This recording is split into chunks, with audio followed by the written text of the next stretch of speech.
मेरा नाम है Prateek Singh and you are welcome to my channel. My channel is grow with Prateek. So जल्दी देर ना करते हुए, गर्मी बहुत हो रही है और इस चैप्टर को शुरू करते हैं. चैप्टर का नाम है what is government. So government के बारे में जान लेते हैं थोड़ा थोड़ा. थोड़ा क्यों, बहुत सारा ही जान लेते हैं. तो ये सारे बैनर इस तरीके के आपने न्यूज़पेपर में कई बार क्लिप्स में देखे होंगे, बहुत सारे चलते भी रहते हैं. तो यहाँ से पढ़ना शुरू करते हैं. एवरी कंट्री, सो पढ़ना. Every country need a government to make a decision and get things done. This can be decision about the where the building roads and school, or how to reduce the price of onions when they get too expensive, or way to increase the supply of electricity. The government may also take an action on the many social issues. For example, it has several problems to help the poor. It does not. It does other important things such as a running postal or railway services. That's mean her country को ज़रूरत होती है government की कुछ decision को, कुछ काम को पूरा करने के लिए. जैसे कि रोड कहाँ बनेंगे, रोड कैसे बनेंगे, स्कूल कहाँ बनेंगे, कैसे बनेंगे. प्याज का दाम अगर महंगा हो गया है, प्याज अगर महंगी हो गई है तो उनको कौन रेगुलेट करेगा. सप्लाई, इलेक्ट्रिसिटी की सप्लाई कौन रेगुलेट करेगा. गवर्नमेंट सोशल इश्यूज पे ही काम करती है. क्या कहते हैं, जैसे कि गरीबों की मदद हो गई, क्या कहते हैं उनके बीच में इनइक्वालिटी को मैनिपुलेट करना. Railway, running postal, railway services, सब चीज के लिए हमें गवर्नमेंट की नीड पड़ती है. So let's go. So, the government also has a job of protecting the boundary of the country and maintaining peacefully relation with other country. Okay, the government का काम है प्रोटेक्टिंग, हमारी बाउंड्री को protect करना, peaceful, अपने आजू बाजू के देश के साथ में अपने रिलेशन को पीसफुली बनाए रखना, शांतिपूर्वक. It has a responsibility for ensure that all citizen, हर एक नागरिक को इनफ खाना मिले और अच्छी फैसिलिटी मिले, गुड हेल्थ फैसिलिटीज मिले और उसका स्वास्थ्य बना रहे. नेचुरल डिजास्टर आ जाते हैं, सुनामी आ जाती है, अर्थक्वेक आ जाते हैं, तो गवर्नमेंट ऑर्गेनाइज करती है कुछ ऐसे फैक्ट जिससे उनको टैकल किया जाए और पीपल को बचाया जा सके उनके इफेक्ट से. So the next is, if there is a dispute or if someone has committed a crime, you find a people in the court. Court is also a part of government. तो court में भी ले जाते हैं लोग बाग एक दूसरे को, कोर्ट में ले जाते हैं एक दूसरे को. कोई किसी का मर्डर कर देता है तो उसे कोर्ट में जाना पड़ता है, क्राइम कर देता है जेल में जाना पड़ता है. तो कोर्ट भी गवर्नमेंट का ही पार्ट है, यहां तक किसी को कोई दिक्कत. ठीक है, तो नेक्स्ट आगे बढ़ते हैं. Perhaps, you are wondering how government manage to all this and why it is necessary for them to do. Why, when human beings live and work together, there is a need to some amount of organization so that decision can be made. Okay, इसमें कोई ऐसा जानने लायक था नहीं बात. Some rules have to be made that apply for everyone. For example, there is a need to control resource and protect the territory of country. People can feel secure. Government do this on behalf of their people by exercising leadership and take decision and implementing their among with all the people living in their territory. Okay, so अब जब सब एक साथ रह रहे हैं, काम कर रहे हैं, तो किसी ऑर्गेनाइजेशन, कुछ लोगों की जरूरत पड़ेगी डिसीजन लेने के लिए और कुछ रूल्स बनाने पड़ेंगे जो सबके ऊपर लागू हो. ठीक है ना. फॉर एग्जाम्पल, अब हमारे रिसोर्स है, उन पे कंट्रोल करना पड़ेगा, वरना तो एक्सप्लॉइट हो जाएंगे रिसोर्स, है ना. कोई ज्यादा रिसोर्स को एक्सप्लॉइट कर देगा, जिसके पास ज्यादा पैसा है वो ज्यादा ले लेगा, जिसके पास नहीं है वो बिल्कुल ही नहीं ले पाएगा. ओके ना. टेरिटोरियल ऑफ कंट्री की टेरिटरी को प्रोटेक्ट करना है ना, ताकि जाके जो लोग उसके अंदर रह रहे हैं, इंडिया के अंदर रह रहे हैं, वो सिक्योर फील कर सके. ओके, गवर्नमेंट ये काम करती है लोगों के बिहाफ पे एज अ लीडरशिप. ठीक है, लीडर बन के लोगों का इस बिहाफ पे वो ये काम करती है, सारे उनके बिहाफ पे डिसीजन लेती है और उन्हें इंप्लीमेंट करती है लोगों के बीच में. लेवल ऑफ गवर्नमेंट क्या चीज है. अब गवर्नमेंट के लेवल्स भी होते हैं. Now that you know that the government is responsible for so many different thing. अब हम जान चुके हैं गवर्नमेंट बहुत तरह की चीजों की रिस्पॉन्सिबल होती है. Can you think of how it manage to do all this. The government work at different level, at the local level of the state and national level. अब गवर्नमेंट के 3 बेसिक लेवल है. एक local, गांव के बीच में, एक है state, शहरों में, एक है नेशनल लेवल, पूरी कंट्री के हिसाब से. That's local level means your village, town और लोकेलिटी. छोटे छोटे एरिया डिस्ट्रिक्ट वाइज, ठीक है ना, डिस्ट्रिक्ट वाइज हो गए जो उसके हिसाब से। सो स्टेट लेवल हो गए जो पूरे स्टेट के बाउंड्री को कवर करते हैं, जैसे पंजाब हो गया, हरियाणा हो गया, ये रहा पंजाब, जैसे असम हो गया। और नेशनल लेवल जैसे पूरी कंट्री को करना होता है, पूरी country. Later in this book, you will read about the how to local government function, and when you go to into the national few classes, you will be learn about the how government function at the state and central level. आने वाली क्लासों में आप जानेंगे ये चीज तो। So आगे चलते हैं अब। Laws and government।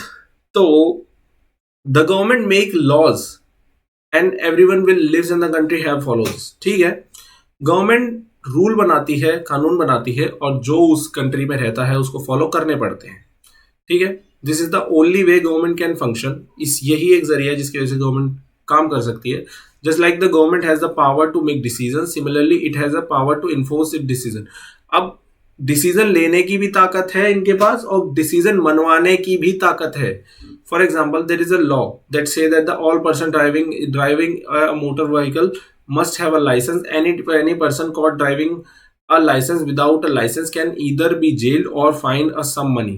Without this law, a government power to make decision is not too much useful. अब जैसे कि अब हर पर्सन को ड्राइविंग लाइसेंस की जरूरत है अगर ड्राइविंग करनी है तो, और अगर ये ऐसा नहीं करता तो उसे जेल होगी या फिर उसका जुर्माना होगा। ठीक है ना, तो जेल, जुर्माना, इन सब की जरूरत है अपने डिसीजन को मनवाने के लिए। ठीक है, so in addition to any action that the government can take there are also step that people can take if they feel that the particular law is not being follow. If a person feel for example that they were not hired for the job because of their religion or caste, he or she may approach the court and claim that the law is not being follow the court can they give order about what should be done। ठीक है, इसमें एक type of discrimination की बात करी गई है कि अगर कोई गवर्नमेंट किसी के लिए डिस्क्रिमिनेट करती है, किसी को किसी कास्ट की वजह से डिस्क्रिमिनेट करती है, तो वो कोर्ट में जाकर के बोल सकता है और कोर्ट उसके लिए काम भी करता है। जैसा कि आपने मेरी रील में देखा होगा, फंडामेंटल राइट है, उसमें आपको नहीं कर सकते। कोर्ट आपके लिए रिट्स जारी करेगा और वो फिर काम करना पड़ेगा। Okay, type of government. Who give the government this power to make the decision and enforcement. कौन दे रहा है गवर्नमेंट को पावर ये काम करने का? ठीक है, कौन है वो लोग जो गवर्नमेंट को ताकत दे रहे हैं? The answer to this question depend on the type of government. अब ये चीज का आंसर तो यही बता सकता है कि किस तरह की गवर्नमेंट है। ठीक है ना, तो डेमोक्रेसी, इन अ डेमोक्रेसी, तो डेमोक्रेसी के अंदर तो पीपल जो है वही पावर देते हैं गवर्नमेंट को। ठीक है ना, किसके जरिए? वोट के जरिए इलेक्शन होते हैं, वहां पे वहां पे अपने कैंडिडेट को चुनते हैं, particular person, and elect them. Once elected the person perform the form of government. Democracy, the government has the explain this action and defend its decision to the people. अब डेमोक्रेसी में government को अपने action को explain करना पड़ता है कि मैंने क्या किया है और क्यों किया है। अब उन्हें डिफेंड भी करना होता है अपने डिसीजन को। अब अनदर तरीके की क्या गवर्नमेंट होती है? अनदर तरीके की होती है मोनार्की। मोनार्की में कौन होता है? राजा और रानी, क्वीन, जैसे पुराने जमाने में होता था ना राजा रानी। अब राजा रानी में क्या सीन है? It is a power to make decision की पावर है, गवर्नमेंट की पावर है। Monarch may have a small group of people to decision matter, but final decision making power remains with the monarch। अब उनके पास होता तो है ग्रुप, यहाँ पे ग्रुप बैठाते तो है वो लोगों का, राउंड टेबल कॉन्फ्रेंस होती तो है मोनार्क के पास, बट जो मेन पावर है वो राजा के पास ही है। राजा से चेक मिलेगा तभी वो चीज हो सकती है। Unlike in the democracy, king and queen do not have the explain their action। Democracy की तरह नहीं है किंग को अगर और क्वीन को अपने जो एक्शन है उन्हें एक्सप्लेन करना पड़े, डिफेंड करना पड़े डिसीजंस को, वो चीज नहीं है यहाँ पे। ठीक है, तो democratic government, India is a democracy, ये बात सबको पता है। This achievement is a result of long time of eventful struggle of Indian people, ये बात भी हमें पता है, ये चीज हमें बहुत स्ट्रगल के बाद मिली है, 200 साल की गुलामी के बाद मिली है। There are other places in the world where the people have also struggle for the democracy, ये बात भी ठीक है, बहुत सारे पीपल साथ में डेमोक्रेसी के लिए स्ट्रगल कर रहे हैं। You know now that main feature of the democracy is that the people have the power to elect their leader.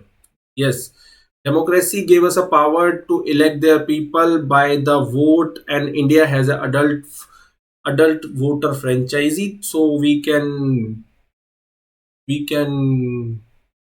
do a vote after the age of 18. So in a sense of democracy is a rule by the people. The basic idea is that the people rule themselves by the practicing in the making of these rules. Okay. Democratic government is not our time are usually referred to the representative democracy. अब democratic government में representative democracy है हमारी। In representative democracy people do not participate directly. अब democratic का so in a sense of democracy is rule by the people, ठीक है, ये ठीक चीज तो समझ आ गई, rule by the people. The basic idea is that the people rule themselves by participating in the making of the rules.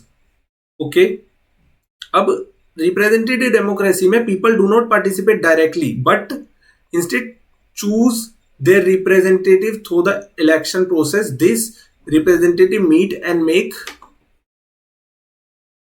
and make decision for their entire population. These days the government cannot call itself democratic unless it is allow what is known as universal adult franchise.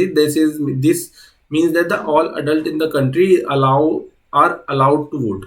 अब ये क्या scene है, अब जैसे कि ये example के लिए बहुत गंदा बना दिया मैंने तो यार, ये एग्जाम्पल के लिए कोई पर्टिकुलर मैं इंडिया नहीं कहूंगा, पर्टिकुलर स्टेट मान लो।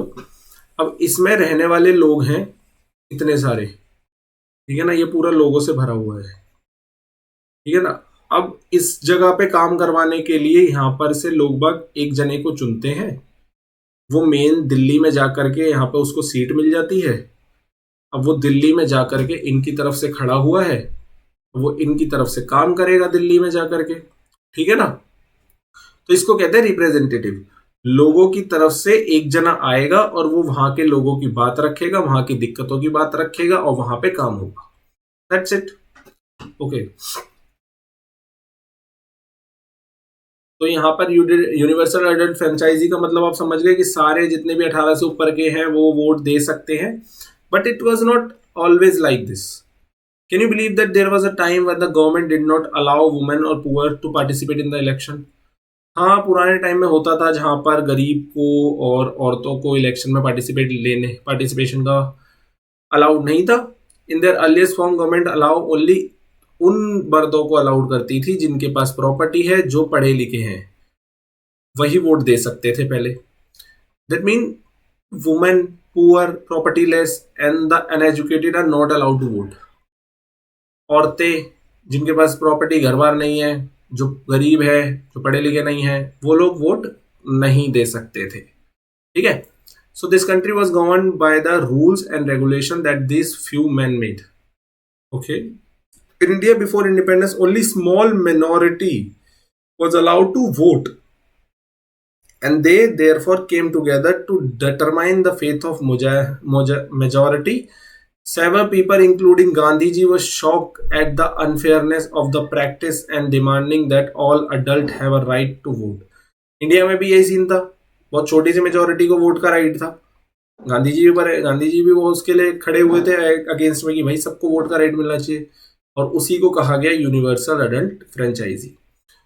Return in the general young India in 93 अखबार में लिखा, गांधी जी ने कहा, I can not possibly bear the idea that a man who has got wealth should have the vote, but that a man who has got a character but no wealth or literacy should have no vote, or that a man who work honestly by the sweat of his borrow day and in a day out should not have the vote, or the crime bear the poor man.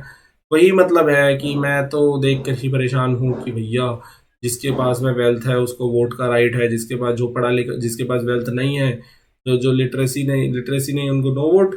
क्या कहते हैं, जो आप इंसान ईमानदारी से अपना काम कर रहा है, जो इंसान उसके लिए भी, गरीब कोई अपना ईमानदारी से काम कर रहा है उसके लिए भी वोट नहीं है, वही चीज़ है। तो इस चैप्टर में इतना ही था, वैसे ज़्यादा कुछ भी नहीं है। अगर एनी डाउट तो ये और रह गया, ये थोड़ा सा पढ़ लेते हैं। Nowhere in the world have government willing share power all over Europe and US women USA. Women and the poor have had a fight to participation in the government. Women's struggle to vote got strengthened during the First World War.